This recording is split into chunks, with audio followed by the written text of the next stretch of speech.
मेरे सभी बौद्ध बांधवों को और डॉक्टर बाबा साहब आम्बेडकर के अनुयायियों को मैं बहुत ही तहे दिल से ये बताना चाहता हूँ कि जब से बाबा साहब ने 14 अक्टूबर 1956 में दीक्षा भूमि में हमें बौद्ध धम्म की दीक्षा दी, तब से लेकर अभी तक 2022-23 तक 66 वर्ष हो चुके हैं और दीक्षा भूमि की जो दुर्दशा है वो जैसे कि वैसे है। 66 सालों से लोग, लाखों लोग, भारत भर से लाखों लोग जो है यहाँ आते हैं और वो बहुत तकलीफ में रहते हैं, जीते हैं। उनके लिए शौचालय भी बराबर पर्याप्त नहीं है, उनके लिए भोजन का भी जो है एक व्यवस्था नहीं है पर्याप्त। तो बहुत असुविधा में जो है अपने बांधव, लाखों बांधव आते हैं यहाँ इस देश अपने दीक्षा भूमि में और बहुत तकलीफ से जो है वो यहाँ रहते हैं। तो ये सब जो दुर्दशा बोलना चाहिए या दयनीय अवस्था बोलना चाहिए दीक्षा भूमि की, ये क्यों हो रही है? दीक्षा भूमि को एक इंटरनेशनल टूरिस्ट प्लेस डिक्लेयर करना चाहिए। ये एक इंटरनेशनल प्लेस है जहाँ बाबा साहब ने दीक्षा दिया, लाखों लोग उपस्थित थे, पूरे देश को पता है, पूरे जगत को पता है, और इसके बावजूद भी जो है इसको निगलेक्ट किया जा रहा है। तो ये अगर ए ग्रेड की अगर जो है ये भूमि है दीक्षा भूमि, तो ए ग्रेड के लेवल की जो इसको फैसिलिटीज गवर्नमेंट ऑफ महाराष्ट्र ने या सेंट्रल गवर्नमेंट ने क्यों नहीं देना चाहिए? और अगर कुछ फंड अगर आ भी रहा है तो वो जा कहाँ रहा है? ये एक आम आदमी के मन में बहुत बड़ा ज्वलंत प्रश्न है। तो ये सब दुर्दशा को मद्देनजर में रखते हुए मैं एडवोकेट शैलेश नारनवरे एक जनहित याचिका मैंने 2018 में, दिसंबर 2018 में उच्च न्यायालय नागपुर में दाखिल किया और वो जनहित याचिका में मैंने याचना की, प्रेयर किया, प्रार्थना की जज साहब से कि जिस प्रकार से शेगांव में जो मास्टर प्लान अडॉप्ट करके वहाँ एक संपूर्ण फैसिलिटीज़ डिवोटीज़ को दी जाती है, वहाँ गवर्नमेंट ने हज़ारों करोड़ों का फंड दिया है, उसी प्रकार शिरडी में भी जो है इसी प्रकार का फंड मिला है गवर्नमेंट की तरफ से। त्र्यंबकेश्वर में भी जो है फंड मिला हुआ है और यहाँ तक कि कोराडी में जगदम्बा माता के भी मंदिर बनाने के लिए कई करोड़ जो है गवर्नमेंट ऑफ महाराष्ट्र ने दिया हुआ है। तो इनके कंपैरिजन में दीक्षा भूमि ज़्यादा ऐतिहासिक प्लेस है, वो ज़्यादा इंटरनेशनल प्लेस है, टूरिस्ट प्लेस है और सारी दुनिया की नज़रें दीक्षा भूमि पर हमेशा हर साल लगी रहती है। 14 अप्रैल को लगी रहती है, 6 दिसंबर को लगी रहती है, संविधान दिवस के उपलक्ष्य में लगी रहती है और पूरे साल भर में जो है कुछ ना कुछ यहाँ पर कार्यक्रम होते ही रहते हैं, फंक्शन होते ही रहते हैं। लेकिन बहुत आश्चर्य की बात यह है कि यहाँ फैसिलिटीज़ ही अवेलेबल नहीं है। और क्यों अवेलेबल नहीं है, ये एक बहुत बड़ा प्रश्न चिन्ह सामने आता है और हम सब चुप हैं। लाखों लोग ये जानते हैं कि यहाँ असुविधा हो रही है, इसके बावजूद भी सब जो है चुप है, मौन है, शांत है, कोई कुछ नहीं कर रहा है। बड़े बड़े लीडर्स भी जो है वो कुछ नहीं कर रहे हैं, बड़ी बड़ी ऑर्गेनाइजेशंस भी जो है कुछ नहीं कर रही है। और शायद जो है स्मारक भी जो है, जो दीक्षा भूमि स्मारक है, तो उनका भी जो कार्य जो है वो बहुत ज़्यादा सराहनीय लोगों को नहीं लग रहा है कि जो ट्रांसपेरेंसी मेंटेन करना चाहिए फंड के लेवल पर, सब जो है लोगों को बताना चाहिए क्या हो रहा है और क्या नहीं हो रहा है, गवर्नमेंट का कितना फंड आ रहा है, कितना नहीं आ रहा है। ये सब ट्रांसपेरेंसी जो है हमारे करोड़ों बांधवों को जो है पता चलनी चाहिए। तो मैं इस दृष्टिकोण से कि जिस प्रकार से ये जो दूसरे प्लेसेस में गवर्नमेंट ऑफ महाराष्ट्र ने करोड़ों का दान देकर, डोनेशन देकर वहाँ पर इतना सुंदर जो है उसको बनाया और सारे फैसिलिटीज़ दी, तो उसी पॉइंट पर, पैरिटी पर, इक्वालिटी पर दीक्षा भूमि को भी जो है एक मास्टर प्लान देना चाहिए और प्रोजेक्ट जो है यहाँ पर ऐसे होने चाहिए कि सारी सुविधाएं जो है सभी को मिलना चाहिए। तो इस दृष्टिकोण से सबसे पहले उच्च न्यायालय ने नोटिसेस इशू किया। नोटिसेस इशू करने के पश्चात जो है, जो भी यहाँ पर प्रतिवादी है, रिस्पोंडेंट्स है, गवर्नमेंट ऑफ महाराष्ट्र है, एनआईटी है, एनएमआरडीए है, कलेक्टर है, एनएमसी है, तो इन सबको नोटिसेस देकर उनके जो है स्पष्टीकरण कोर्ट ने मांगे कि आप जो है क्या कर रहे हो और किसकी क्या भूमिकाएं है, वो आप सब जो है कोर्ट के सामने स्पष्ट करो। इस दौरान गवर्नमेंट ने एक गवर्नमेंट रेजोल्यूशन भी जो है पास किया है और वहां पर 100 करोड़ भी सैंक्शन हुए हैं। 100 करोड़ सैंक्शन हुए हैं। 100 करोड़ में से 40 करोड़ जो है ऑलरेडी रिलीज हो चुके हैं, वो एनएमआरडीए एनआईटी के समक्ष, जो कि नोडल एजेंसी है इसको डेवलप करने के लिए। और एडमिनिस्ट्रेटिव अप्रूवल जो है उसमें बाधाएं वो क्रिएट कर रहे हैं और उसमें बाधाएं क्रिएट हो रही है और अभी तक एडमिनिस्ट्रेटिव अप्रूवल नहीं मिल रहा है।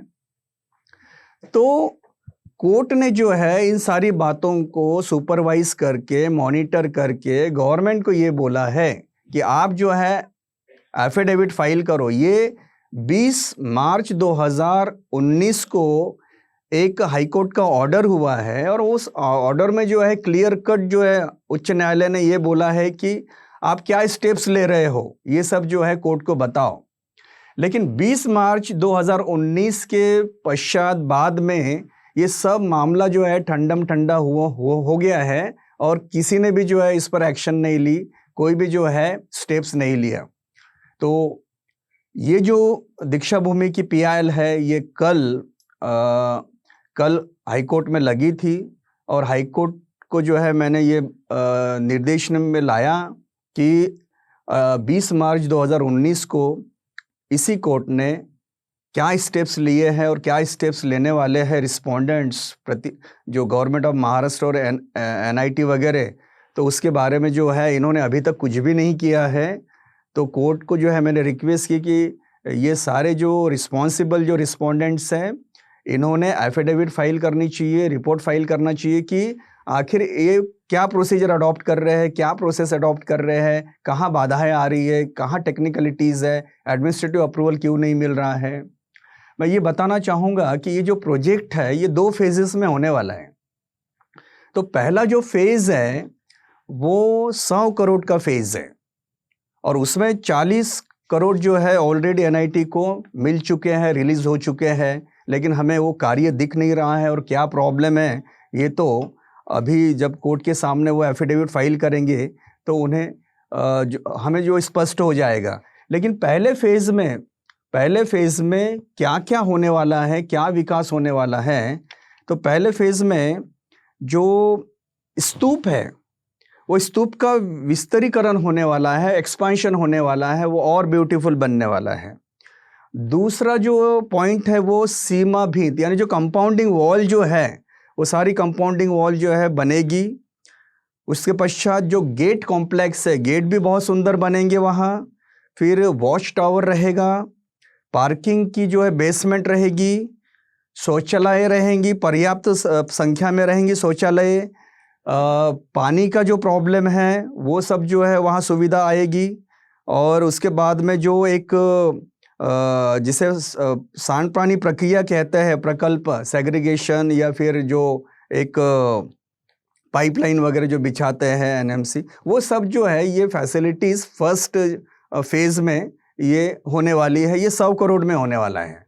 लेकिन आश्चर्य की बात यह है कि 2018 में ये सब सैंक्शन होने के बावजूद आज 2023 है, ये बात कहाँ अटक गई?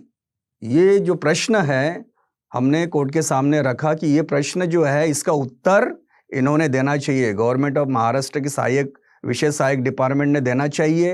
एनआईटी क्या कर रही है, एनएमआरडीए क्या कर रही है, और साथ ही साथ जितने भी रिस्पोंडेंट जिनकी जो रिस्पॉन्सिबिलिटीज़ है वो जो है कोर्ट के सामने अपना स्टैंड रखे, एफिडेविट रखे कि उन्होंने क्या किया। और ट्रांसपेरेंसी जो है वो कोर्ट के सामने आनी चाहिए ताकि आम लोगों के हित के लिए दीक्षा भूमि में वो सारी फैसिलिटीज़ आना चाहिए और जल्दी से जल्दी आना चाहिए। हम तो चाहते हैं कि आने वाले जो धम्म दीक्षा प्रवर्तन दिवस है तो वहाँ तक के जो है ये कम से कम पहला जो फेज़ है वो कंप्लीट होना चाहिए। अब दूसरे फेज़ में जो 181 करोड़ का जो है प्रोजेक्ट है, प्लानिंग सब बन चुके हैं।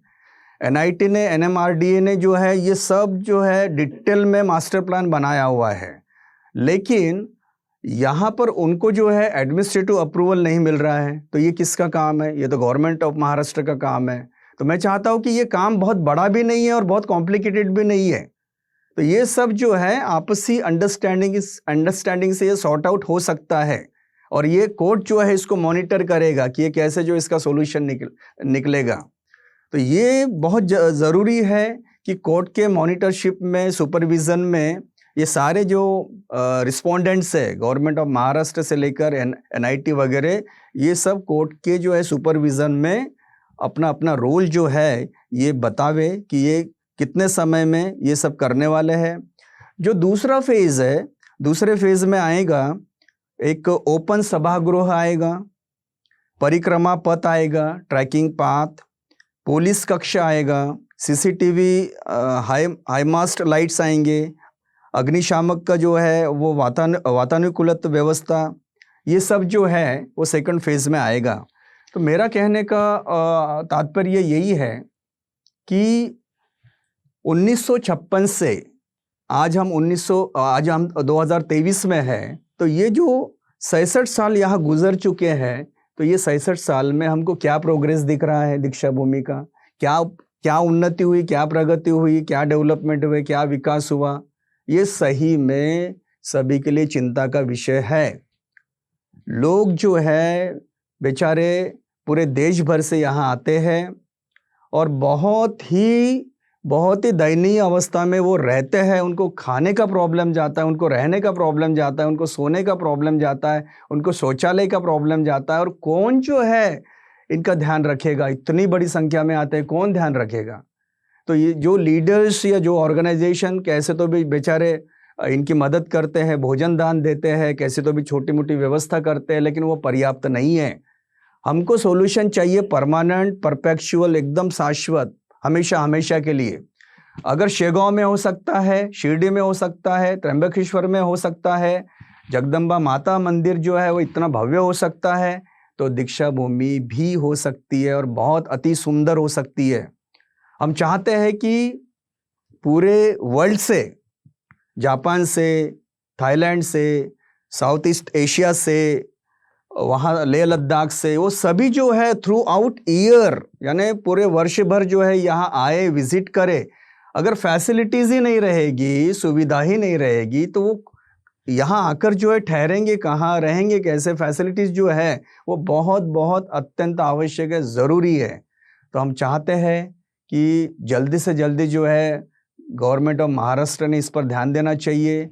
और विशेषकर मैं ये निवेदन करता हूँ पर्सनली भी और अपने बौद्ध बांधवों की तरफ से भी कि माननीय जो फाइनेंस मिनिस्टर है, माननीय जो उप मुख्यमंत्री है, मुख्यमंत्री है, इन सब के पास पावर्स है, वो जो है पर्सनल कॉग्निजेंस लेके, एक इंटरेस्ट लेके जो है इस प्रॉब्लम को जल्दी से जल्दी हल करे और लाखों करोड़ों लोगों का कल्याण करे, ताकि जो है ये सभी के लिए एक श्रद्धा का, तीर्थ का स्थान बने और सभी को इस पर प्राउड फील हो, दीक्षा भूमि पर सभी को प्राउड फील हो। और सभी जो गाँवों से लोग आते हैं, जो दुखियारे लोग आते हैं, गरीब लोग आते हैं, उन्हें भी प्राउड फील हो कि हाँ, वो जो जहाँ जा रहे हैं तो वहाँ पर उनको वो सब सुविधाएं मिल रही है और वो खुशी खुशी से जो है आएंगे और खुशी खुशी से जाएंगे। इन्हीं शब्दों के साथ में मैं चाहता हूँ कि एक अवेयरनेस कैंपेन भी जो है चलना चाहिए। अपने लोगों को जो है इसके बारे में बताना चाहिए कि ये दीक्षा भूमि में विकास का काम कितना इम्पोर्टेंट है, कितना महत्वपूर्ण है और कितना अर्जेंट है। अगर हम अभी जो है सोए रहे, निष्क्रिय रहे, तो फिर से ये प्रॉब्लम और प्रोलॉन्ग हो जाएगा और 5-10 साल लग जाएंगे। तो मैं चाहता हूँ कि आने वाले 1 साल में और 2 साल में ही जो है दीक्षा भूमि का जो पूरा रूप सुंदरतम हो जाए, बदल जाए। इन्हीं शब्दों के साथ में आप सबको जय भीम, नमो बुद्धाय।